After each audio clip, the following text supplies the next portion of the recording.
Setelah menunggu kabar berbulan-bulan, kita semua pastinya sudah menunggu kabar oleh keputusan dari FIFA untuk diizinkan perpindahan federasi dari KNVB ke PSSI guys.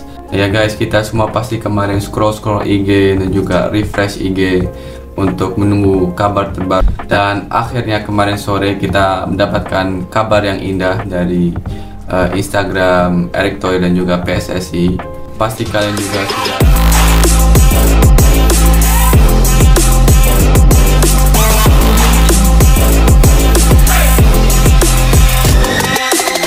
Romani akhirnya sudah mendapatkan kewarganegaraan Indonesia, menjadi WNI dan siap bermain untuk tim Garuda kita.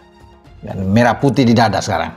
Hari ini atau tadi siang sudah diresmikan ya pengambilan sumpah itu, dan juga ada Dion Marks bersama dengan tim Hypens. Mereka bertiga yang diambil sumpah untuk menjadi WNI. Victor Gyökeres sah jadi striker timnas Indonesia, pilih nomor 12, siap debut lawan China. Kabar besar mengguncang dunia sepak bola nasional. Victor Gyökeres, striker tajam asal Portugal yang dikenal lewat ketajamannya bersama Sporting CP, akhirnya resmi bergabung sebagai pemain naturalisasi timnas Indonesia. Kabar ini tentu mengejutkan publik tanah air, mengingat Gyökeres sebelumnya dikenal sebagai penyerang yang diperebutkan banyak negara.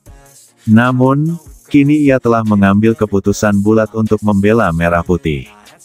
Tak hanya bergabung, Gyökeres juga sudah memilih nomor punggungnya di timnas Indonesia, nomor 12. Nomor ini dianggapnya spesial, bukan hanya karena itu angka yang sering identik dengan pemain cadangan atau pemain ke-12, yakni supporter, tapi karena itu juga simbol dukungan penuh kepada fans Garuda yang sudah lama mendambakan striker kelas dunia di lini depan tim nasional. Mari kita ulas lebih dalam perjalanan, alasan, dan kesiapan debut Victor Gyökeres melawan timnas Cina. Victor Gyökeres lahir di Swedia pada tanggal 4 Juni tahun 1998. Karir sepak bolanya dimulai dari Brommapojkarna, kemudian berkembang di liga-liga Eropa seperti Inggris bersama Brighton dan Hove Albion, lalu Coventry City, sebelum akhirnya bergabung dengan Sporting CP di Portugal. Di sana, Gyökeres menjadi salah satu penyerang tertajam, mencetak lebih dari 30 gol di berbagai kompetisi Eropa dan domestik. Namun, yang menarik, Gyökeres ternyata memiliki garis keturunan Indonesia dari neneknya yang berasal dari Sumatera Barat. Informasi ini sebelumnya tidak banyak diketahui publik, tapi setelah ditelusuri oleh PSSI, ternyata benar adanya. Proses naturalisasi pun berjalan cepat setelah Gyökeres menyatakan ketertarikannya untuk membela Indonesia, terutama karena ia melihat proyek jangka panjang timnas yang sedang dibangun Erick Thohir. Gyökeres mengungkapkan bahwa ia merasa tertantang untuk membawa Indonesia bersaing di level Asia dan dunia. Dalam wawancara resminya, ia berkata, "Saya melihat gairah besar dari rakyat Indonesia untuk sepak bola. Ini bukan sekadar olahraga di sini, ini seperti agama. Saya ingin merasakan atmosfer itu dan memberikan yang terbaik untuk membawa tim ini melangkah sejauh mungkin." Biasanya, striker top identik dengan nomor 9 atau 10. Namun, Gyökeres justru memilih nomor 12. Saat ditanya alasannya, ia menjawab, "Saya ingin menunjukkan bahwa saya datang bukan hanya sebagai bintang, tapi sebagai bagian dari tim. Nomor 12 bagi saya adalah penghormatan kepada fans, mereka adalah pemain ke-12. Tanpa mereka, tidak ada artinya kami di lapangan." Nomor 12 juga menjadi simbol motivasi pribadi bagi Gyökeres. Ia mengakui bahwa di masa mudanya, ia sering dianggap pemain pelapis sebelum akhirnya membuktikan diri. Nomor itu mengingatkannya untuk selalu rendah hati dan terus bekerja keras. Pihak PSSI pun mendukung penuh keputusan Gyökeres ini. Ketua Umum PSSI, Erick Thohir, menyebut, Victor membawa mentalitas juara, tapi dia juga tahu pentingnya kekompakan tim. Nomor 12 adalah simbol dari semangat kolektif, dan kami bangga ia mengangkat nilai itu. Pertandingan debut Gyökeres sudah di depan mata, laga kualifikasi Piala Dunia melawan timnas China yang akan digelar di Stadion Utama Gelora Bung Karno, SUGBK, minggu depan. Laga ini menjadi ujian serius bagi timnas Indonesia, karena China dikenal sebagai salah satu tim kuat di kawasan Asia. Patrick Kluivert menyatakan bahwa Gyökeres akan langsung masuk ke skuad utama.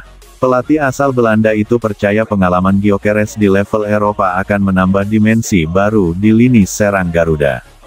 Rekan-rekan setim seperti Marcelino Ferdinand, Ole Romeni, hingga Rafael Struijk pun menyambut antusias kehadiran Gyökeres. Marcelino bahkan sempat bercanda, "Kalau ada dia, saya tinggal kasih umpan, dia yang urus cetak golnya." Tentu ekspektasi publik sangat tinggi. Seorang striker berlabel bintang Eropa pasti membawa beban besar. Banyak fans berharap Gyökeres bisa menjadi jawaban atas masalah lama timnas Indonesia di lini depan, yaitu soal penyelesaian akhir yang sering tumpul. Namun, Gyökeres tampak tenang menghadapi tekanan ini. Dalam konferensi pers, ia mengatakan, "Saya tahu ekspektasinya tinggi, tapi sepak bola adalah permainan tim. Saya tidak bisa melakukan segalanya sendiri. Saya butuh dukungan rekan-rekan saya dan pelatih. Kita harus bekerja bersama." Mentalitas seperti ini membuat banyak pengamat yakin bahwa Gyökeres akan cepat klop dengan tim. Pengamat sepak bola nasional, Bung Towel, berkomentar, "Kalau lihat kualitasnya, dia memang di atas rata-rata. Tapi yang lebih penting adalah sikapnya yang tidak arogan. Ini akan jadi keuntungan besar buat tim." Debut melawan China hanyalah awal. Target besar sudah menanti Gyökeres dan timnas Indonesia, yaitu Piala Asia 2027 dan bahkan kualifikasi Piala Dunia 2026. PSSI berharap dengan tambahan pemain sekelas Gyökeres, Indonesia bisa berbicara banyak di turnamen-turnamen besar. Erick Thohir menegaskan, ini bukan cuma soal satu pemain, tapi soal membangun tim yang solid dan kompetitif. Kehadiran Gyökeres akan mengangkat level pemain lain, baik di dalam maupun di luar lapangan. Gyökeres sendiri tak menutup mimpi besar. "Tentu saya mau membawa Indonesia ke Piala Dunia. Itu akan jadi sejarah luar biasa, bukan hanya untuk saya, tapi untuk seluruh bangsa," ucapnya penuh semangat. Begitu pengumuman resmi Victor Gyökeres akan debut, penjualan tiket laga melawan China langsung meledak. Dalam waktu kurang dari 24 jam, tiket di SUGBK ludes terjual.